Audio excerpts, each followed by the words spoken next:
అండి, నమస్తే అందరికి. Welcome to my channel Sikkolu సూర్యవేద.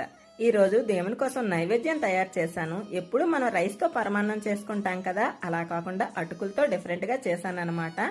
Taste అయితే మాత్రం చాలా బాగుంది. ఇలా ఒకసారి మీరు కూడా ట్రై చేసి దేవుడికి నైవేద్యంగా సమర్పించండి. మనం రైస్ తో చేసుకునే పరమాణం కంటే అటుకులతో చేసే పరమాణం ఈజీగా అయిపోతుందండి, తొందరగా కూడా అయిపోతుంది. దీనికోసం కొంచెం లావుగా ఉండే అటుకులు తీసుకోవాలి. అటుకుల్ని వాష్ చేసుకుని పక్కన పెట్టుకోవాలి. స్టవ్ పైన ఒక పాత్ర పెట్టుకుని దానిలో పాలు వేసుకుని పాలు మరిగేంత వరకు మరిగించాలండి. పాలు మరిగిన తర్వాత అందులో అటుకులు వేసుకుని ఉడికించుకోవాలి. ఇవి ఉడుకుతుండే లోపు డ్రై ఫ్రూట్స్ ని కూడా ఫ్రై చేసుకుని పక్కన పెట్టుకోవాలి. అటుకులు కొంచెం ఉడికిన తర్వాత ఇందులో బెల్లం, మనకి రుచికి సరిపడా బెల్లం వేసుకుంటే సరిపోతుంది. బెల్లం కరిగేంత వరకు కలుపుకోవాలి. ఇలా బెల్లం కరిగిన తర్వాత ఫ్లేవర్ కోసం ఇలాచీ పొడి కూడా వేసుకొని అలాగే ఫ్రై చేసి పెట్టుకుని డ్రై ఫ్రూట్స్ కూడా వేసుకుంటే సరిపోతుంది. ఇలా దేవుడికి సమర్పించడానికి అటుకుల పాయసం ready. Thank you for watching.